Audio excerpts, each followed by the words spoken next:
Hey, folks. So we're here with my longtime friend and congressional candidate, Daniel Burke. He is running for the U.S. Senate in New Jersey. And he's been running quite a while amid a pandemic, amid a primary vote in New Jersey that was quite exciting and full of surprises and malfeasance, according to a lot of the reports we're seeing. So we've got Daniel here. We're a few months out from the election. Daniel, can you tell us what the focus of your campaign is, how it's going? Thank you so much for having me on, Caleb. It's really a pleasure to talk to you. Sure. And to your audience. So, yes, my campaign is an independent for U.S. Senate in New Jersey. I turned in my petition signatures. I will be on the ballot as one of 3 independents. And then there will be this guy, Rick Mehta, who got the Republican nomination, and then Cory Booker is the Democrat, of course. And look, the issue is that we have something we need to accomplish way before the election, which is that there's a proposal that has been at the center of my campaign since early January, which is for there to be a major summit between the heads of state of the world powers, the great powers in the world, particularly US, Russia, and China. Now, when I first put out this proposal, it was in echoing one that came from Helga LaRouche, the president of the Schiller Institute, which came right after the assassination of General Soleimani. And she said, look, this can turn into world war if we don't do something about it. And the way that we could really change things would be US, Russia, China, India coming together and meeting. But then just a couple weeks later, President Putin came out with his proposal for a P5 summit of the permanent members of the UN Security Council, Russia, China, the US, and UK and France. And that has been a consistent effort he has made, first to remind people that we had a world war 75 years ago, we could have one again, and so we need to come together to prevent that.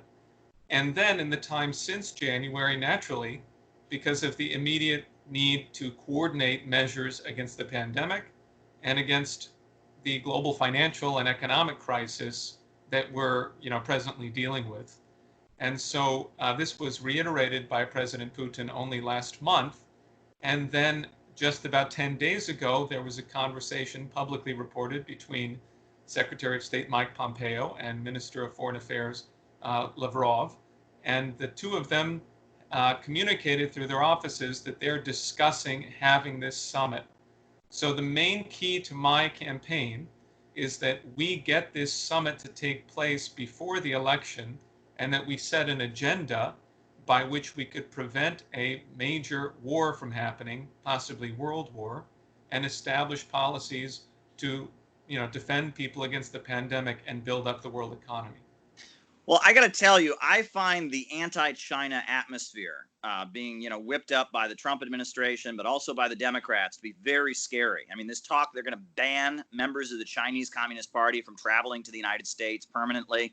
This idea that we're going to start messing with the student visas and making it so Chinese students can't study in the United States. All of this stuff is very, very intense. I mean, everyone's looking at the South China Sea and wondering if there's going to be some kind of escalation.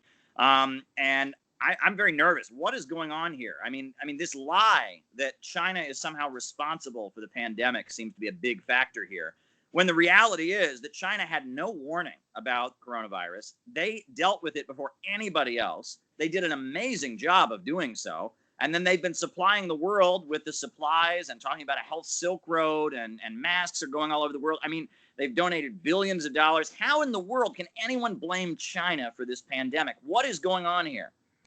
I think that you and I are, really both of us have expressed our deep concern about the situation. I mean, I said thermonuclear war. We are really on the brink of something that could tumble into that.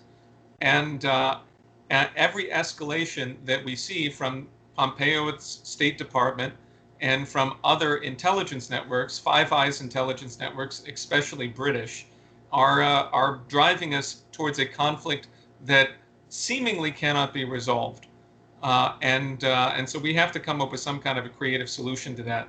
But I think that you can see, what's going on if you follow Pompeo's trip in Europe. Because the first thing that he's done is he went to London. He met with the hardliner Tories who want to have, kick Huawei out. And all the Brits that you talk to may say, oh, well, this is actually Pompeo putting pressure on the British. But it's clearly a mutual relationship that's driven back and forth. He sat down with the City of London representatives, and he tweeted all about the importance of the special relationship. And when he got together with these guys, what they're thinking about is the fact that despite China going through the pandemic, look at their economy. They're growing by over 3% in the second quarter.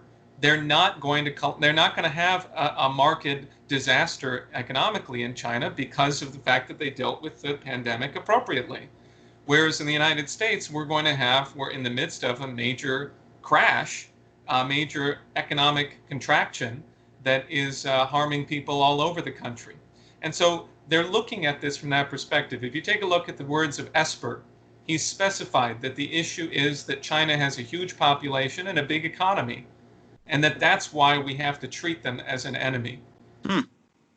So ultimately, I believe that it's provable that this is new Cold War dynamic is a manifestation of a collapsing Wall Street, City of London paradigm, terrified about the fact that China is rising. Yeah, that's how they see the world, right? I mean, I was on my live last night, this came up, and it seems to me that the way the Rockefellers and, the London Stock Exchange and the Wall Street crowd see the human race, they see it almost like a burden. Like when a child is born, they're like, oh shit, another child is born. What are we going to do? Oh God, they don't view human beings as an asset, right? They don't think this is a person who could go out and invent something. This is more human labor that can create and build things. They view human beings as if they are a negative, like they are a problem in the world. Is that a correct assessment? I totally agree with that. I mean, this is the question of Malthusianism, which is also, by the way, the question of Adam Smith, because the Malthusian, concept that comes from Thomas Malthus Parson, who worked for the British East India Company when he produced this report on population, the effect of population growth. He was merely making the claim that it's not possible for us to have more and more people in the world because eventually there's going to be a crisis in food production, because he claimed that food is produced arithmetically, whereas, in other words, its growth is arithmetic, whereas the human population, of course, is geometric in its growth. And so he said, therefore, you're going to run out eventually. Now, this was always a fraud. They never believed it was true, because, of course, just like Forrester and Meadows in the 1970s with the Club of Rome, both Thomas Malthus and the 1970s version of Thomas Malthus leave out the idea of human technological growth. They don't consider human beings from the standpoint of their creative powers to create something that never existed before, to increase the powers of labor. The first time I ever heard of the Club of Rome, it was actually in this book, Economics, the User's Guide. And Ha-Ju Chang, he talks about how the Club of Rome, in their book, the Limits to Growth, they allege that we would run out of oil by like the early 90s, right? And he says, if there had been no advances in technology, if we couldn't drill deeper into the ocean, and if we couldn't frack, and if we couldn't do that, that would be true. Except humans, through our creativity and brilliance, have actually figured out new ways to get oil. And that the whole premise of this limited resources argument is the assumption that humans cannot be creative and they cannot invent things. Like there are minerals in Africa that used to be completely worthless, right? These rare earth elements that they have in like the Congo and places like that had no value 10, 20 years ago. Now they are like treasured commodities. Why? Because technology has advanced, right? And that this set notion that we're going to use the same resources for the end until the end of time, that's like underscoring the idea that human beings have the capacity to get as far as we've gotten in the last 5,000 years. Yeah, I agree. It's like so obviously not true, because otherwise how could we support 7.6 billion people on this planet? Shouldn't we have run out of limited resources a long time ago? But the fact is that, that raises a question then. Let me put it to you this way. There is a future that we should be considering right now And that's the purpose of my campaign, is to present a vision of this by which we could create new powers in which, that could drive our world economy, that could bring mankind to the next level. And that means a concerted effort to create thermonuclear fusion, Mm-hmm. and it means the industrialization of the moon and then Mars. I think this is actually interesting because if you think about what's going on in space and then relate it back to this new Cold War effort or whatever you want to call it against China, I mean, they ordered the shutdown of the Houston consulate, Yeah. right? And their claim was that this is all about intellectual property theft. And Bill Barr gave a disgusting speech attacking China, where he sort of, he sort of just pretended that the elimination of poverty for 800 million people, oh, that's not a big deal. Oh, everything that China's achieved, they've achieved by stealing from the United States, stealing from the West. But the Chinese landed on the backside of the moon. No one else has done that. It's something that's never been done by humanity before.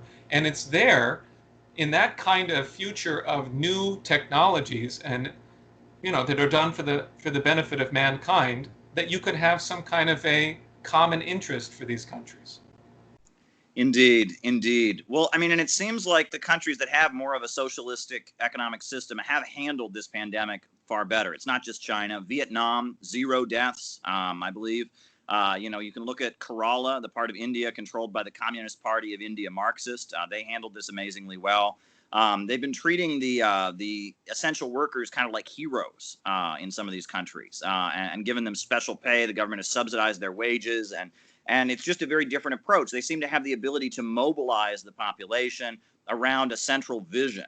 And that gives them the ability to deal with situations like the pandemic. Whereas here, the country, it's like we're not even all on the same page in the 50 states. I mean, every state has a different agenda. Trump just decided it's okay to wear a mask. It's not a bad thing to wear a mask. I mean, what do you make of this like societal breakdown we seem to be having? Well, I think that it has everything to do with sort of the other half of this Wall Street, City of London apparatus, which is, if Pompeo and his neocon buddies are the so-called right-wing half, then you have Michael Bloomberg on the left and his connection, both of them connecting to people like Mark Carney, the former Bank of England head. And Bloomberg's the guy who's responsible for, Mayor Bowser and mayors across the country who are supporting the Black Lives Matter protests, not from the standpoint of actually caring about the citizens, but because there's a kind of a chaos effect that it happens because of, whoever these people are who are committing the violence. I haven't studied it too carefully, but there's all types of people committing violence that are being sort of promoted on behalf of a network who wants to create some kind of a regime change operation in the United States. My view is, and I want to bring to a certain thing that's happening tomorrow that I want to raise to your audience. My view is that the attacks on Trump that have been made, there's two approaches to the attacks on Trump. On the one side, there's the liberal Russiagators who are, who will use any lie they possibly can to try to prevent Trump from being able to do anything positive. And on the other side, there's the Mike Pompeo set or John Bolton, for example, who try to spoil him from the inside. Trump is not some, he's a person with a good intention. That's my view. He's a flawed person. Okay. He has a good intention with regards to ending the endless wars. That's my view. And I think that he's being torn off of that by both ends of the same operation. Well, I got to say, I don't share your view of Trump. I see Trump as kind of being in it for himself. And, he says good things sometimes and he says other things. I fear, though, that Biden could be worse than Trump. If you read Biden's letter to the Council on Foreign Relations, where he said what he would change, it was very scary. He is going to stop China from building power plants in the developing world. He's going to have a huge crackdown, internet censorship. Joe Biden's platform is very, very frightening and scary. So I don't necessarily think that Biden is better than Trump. Please don't mistake me. I just don't have a very positive view of the administration. When he killed Qasem Soleimani, that was such a cowardly move. Luring him to Iraq with talks of peace and then murdering him with a drone. when this is one of the top anti-ISIS fighters, anti-Al-Qaeda fighters in the world. I mean, I just saw that as just an awful move that really ruined the hope for peace between the United States and Iran. And a lot of his rhetoric, I mean, I think that we do have an issue with mass incarceration in the United States. I mean, we really do.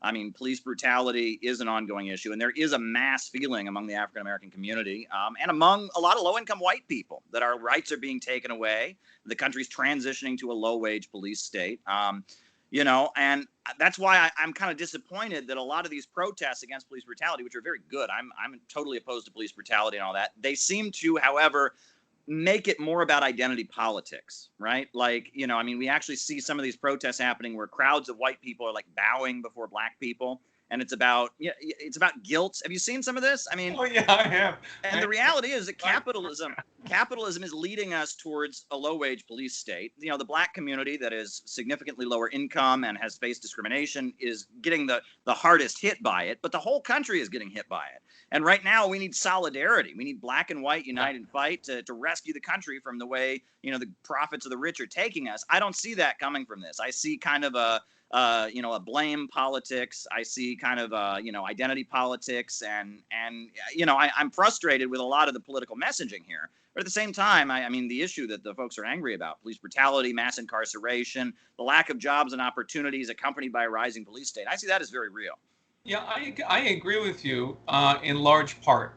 And the problem is that there's been a long-term training up of color revolution tactics that have been done heavily with George Soros, but heavily with, the United States, all of our intelligence services and US aid and all of these different NGOs that have been created and all this crap. And so it's pretty clear to me that that's being leveraged in the United States. And so a large number of people who are very well-meaning are being brought into something that's transparently, not actually what it claims to be, because you can just tell, like, look at all the corporate endorsement. I mean, my God, it's like, who's going to come out with a Black Lives Matter support next? Raytheon? Is Raytheon? I'm saying, I mean, so, okay, let me say this, though. I really strongly agree that we need unity, and I think that what's most needed is a unity against this Wall Street domination of the country, because we created at the Federal Reserve at least $6 trillion since March for the Wall Street markets and for international banks, and we didn't create anything for real jobs. There's no productive jobs.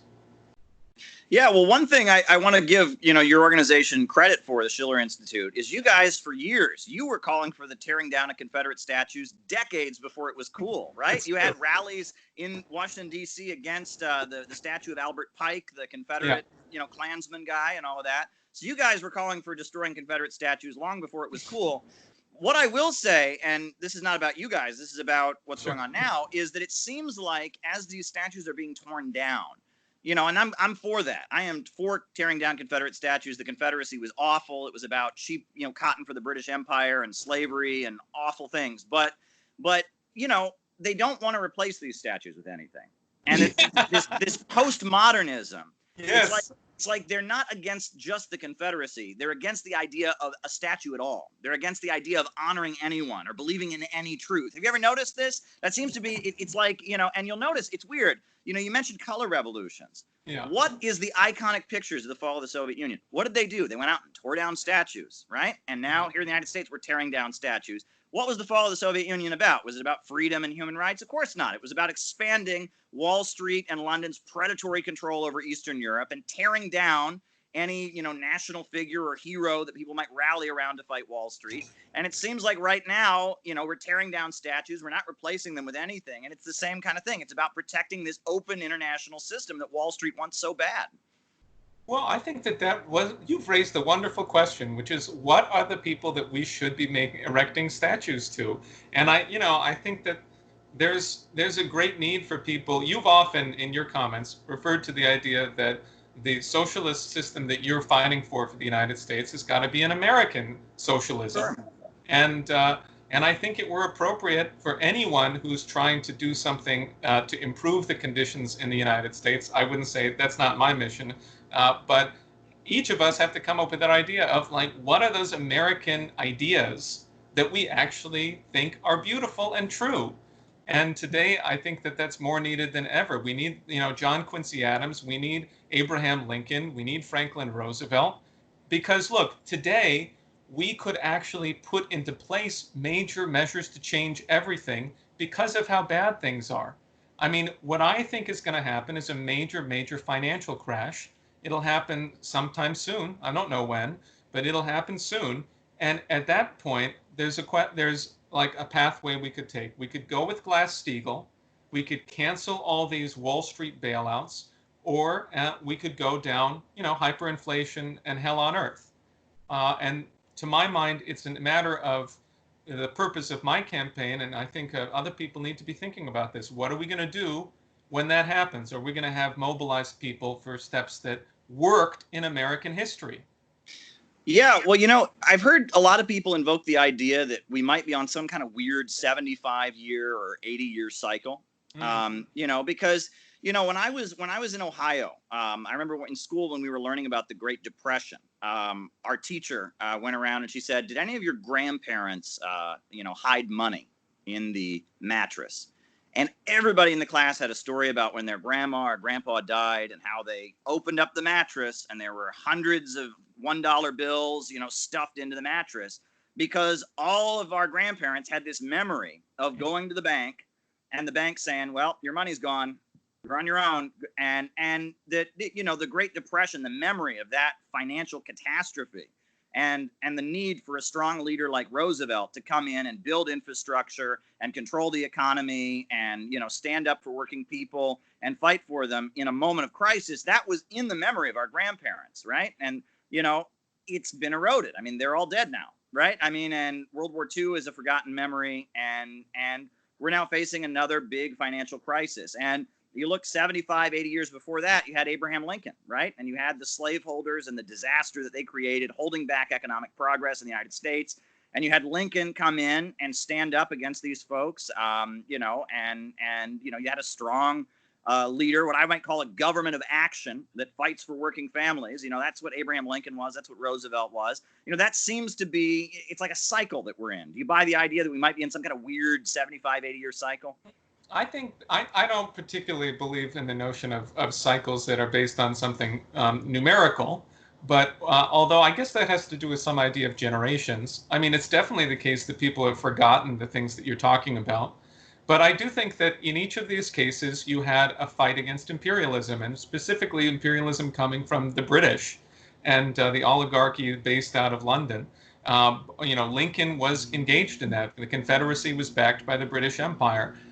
Franklin Roosevelt, when he sat down with Winston Churchill, and you can read this in this wonderful book by Elliot Roosevelt, his son, As He Saw It, he sat down, you can read the Atlantic Charter, and he said, we're not going to fight World War II for the colonies of the British Empire. He said, we're going to end this. And he set in motion, including through the Bretton Woods system, a way of preventing this from, of preventing the continued destruction of the peoples in the colonized world. He said, let's end that system and let's give everyone a chance to build their own Tennessee Valley Authority, whatever country they may be.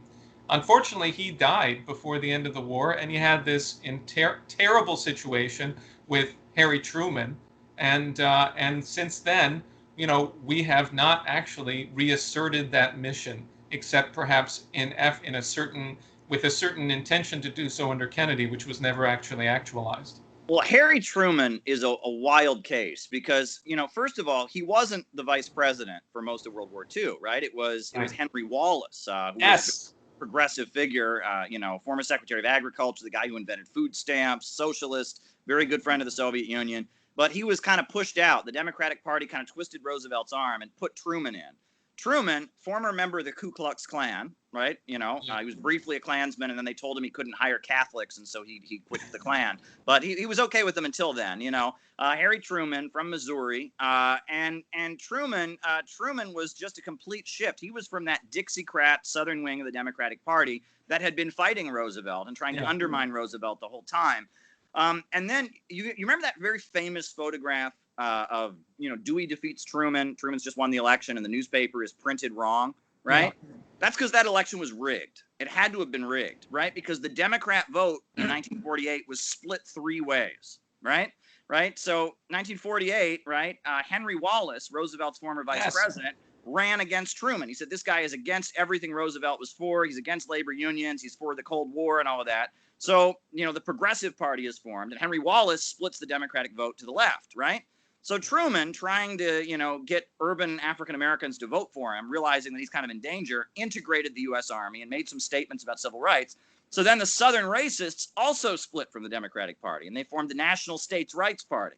So the Democrat vote in 1948 was split three ways. There is no way that Harry Truman could have won that election, right? The far left were voting against him. The racists were voting against him. And in every urban center, Philadelphia, Chicago, Pittsburgh, New York City, it was rigged. I mean, dead people were voting. It was completely rigged to make sure that Truman got reelected. The Republicans should have won that race. And that's why that newspaper says Dewey defeats Truman, is there's no way he could have won. And that's corruption in American politics. Yeah, well, I appreciate that very much. I knew some of this, but you gave me a lot more than I had known before. And I mean, let me put it to you from the following view of what might be done as we're thinking through what we can do at this moment. The type of corruption that you're talking about, which is at the highest level, is typified by the claims against Russia that have been made since 2016, and they continue to be made. There's a claim that's made today from a British intelligence outfit about Russian spying on on the United States virus research, COVID research, and so forth. And this is something that I believe was repeated by Bill Barr. Mm-hmm. And this is, who they say was involved in it? Cozy Bear, this same hacking outfit that was put together as a representative of the Russian government, according to the Mueller team and so forth. This has everything to do with the alleged hacking of the DNC by Russia, which was at the basis for a lot of this whole process, including the accusations against Roger Stone. So what's been happening right now? I think that let me put. Well, I'm really focused on something that's going to happen tomorrow and a broader process. William Binney, the NSA whistleblower, who, along with the Veteran Intelligence Professionals for Sanity, put out a memo disproving the hacking of the DNC, in which he said that all evidence shows that this was actually downloaded to a CD-ROM or to a thumb drive. William Binney, who was an NSA technical director, if his approach had been used, we could have prevented 9/11, and we certainly could have prevented the mass surveillance of the American people that continues to this day. He met with Mike Pompeo in October of 2017, and he gave him the evidence of this.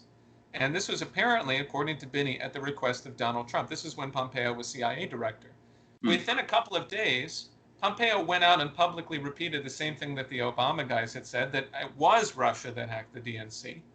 And then that's been perpetuated through a series of transparent lies, like by the CrowdStrike individuals. No, I had the honor of hearing Bill Binney's presentations about how Russia could not have hacked the Democratic National Committee. It is just not possible technologically. I mean, and it was very, very persuasive, and it seemed pretty clear, but this is part of the liberal orthodoxy, right? I mean, this is the party line. And everybody from the Young Turks to Kyle Kalinske to the folks at Jacobin Magazine, they all have to believe this. It has to be true. Trump never could have won the election. It was all a vast Russian conspiracy against our American way of life. And again, it almost points to that cycle because, McCarthyism, we had McCarthyism, and that was a nightmare. And if you had tried to say this in 1960 or 1970, everyone would have rolled their eyes and said, McCarthyism, shut up, and it would have been erased. But that's been forgotten. Do you know what I'm saying? It's been eroded from memory. And so now they're bringing back one of these old canards, and here we are again. I mean, and it is just this orthodoxy. Meanwhile, you talk about the vaccine that Russia is doing. Putin called for international cooperation around fusion energy. Yes. Which keep in mind, Russia is an oil gas producing country, right? If it was just about their own self-interest, they wouldn't be for fusion. But they understand that fossil fuels is not a long-term plan for the human race. So I mean, Russia plays a very, very positive force in the world. I've been to Crimea, okay? If Crimea were, suffering under the boot heels of Russian imperialism, it wouldn't be vastly developed, right? The people there speak Russian. They consider themselves to be Russian. Russia is pouring all kinds of investment in there. I mean, it's not Russian imperialism by far. Russia is defending Syria from imperialist attack. Russia is defending Venezuela from attack. It's getting closer to China. I view Russia as a positive force in the world, They're conservative. They're Orthodox Christians. They're nationalists. They're certainly not communists or Marxists anymore. But they're playing a positive role in the world with their economy that's largely kind of state-controlled in order to get their country out of the disaster it's in and raise living standards. And they've done a good job defeating the pandemic. I mean, everyone's done a better job compared to us, though. I mean, that's not saying much. That's certainly true. And actually, this goes back to your point, which is that Putin has the memory of World War II. And all of the Russian people do. As is evidenced by the Immortal Regiment, which I make sure to attend every year in New York. And I attended the virtual National Immortal Regiment this year, which was excellent. His brother died at Leningrad. He knows what World War II was, and he's urgently trying to get Americans and the American administration to face up to this and come together in a meeting and just say, what are our common interests? The Chinese have said, Xi Jinping says, any virus vaccine that we come up with, we're going to make it available to the whole world. We're not going to seek profit on this. We're going to create a good for humanity. And, these kinds of impulses are the things that we have to somehow change the country to be able to, to accede to. So tomorrow at 11, there's going to be this press conference, that is to say Thursday, the 23rd, of July at 11 a.m. with the Schiller Institute, in which Bill Binney is going to speak. And yeah, he's talked about this a lot before, but we've reached a point where if we don't get some kind of a breakthrough, then I think it's very dangerous that we could have world war. And so therefore, you got to bring together a bunch of people around something that could undermine the whole process. And that's what I think this would be. Well, it's interesting because we talked about statues and who we should have statues and such. And I will say, I've been in Vladimir Putin's presence on 2 occasions. I once was at Valdy Discussion Club in the mountains of Sochi, and the other was at the World Festival of Youth and Students in Sochi, Russia. And, at the World Festival of Youth and Students, I got to go to a special reception where it was like all the leading minds of Russian young people, like the high achieving young people that had the highest test scores in science and mathematics and stuff.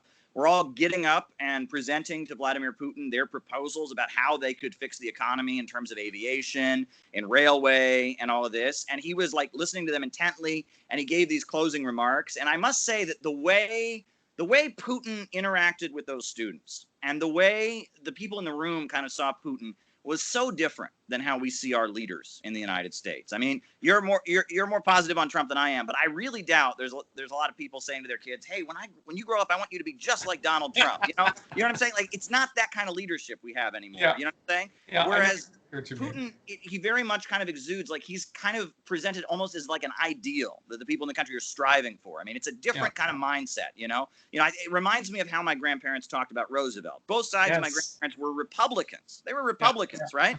But they liked Roosevelt. I remember my grandmother, she used to say, well, I vote for Republicans because I don't want things to get so bad. We need another Democrat like Roosevelt. It's not exactly how I would put things. Yeah. It was Roosevelt wasn't a Democrat. He wasn't a Republican. He was the savior of the country, savior of the country from fascism, from economic collapse. That was kind of the mindset. I see that with Putin. I see that with President Xi Jinping. I see that with Maduro in Venezuela. I see that with a lot of leaders around the world. But we've lost that. It's this postmodernism. There is no truth. I mean, there's nothing to believe in, no optimism.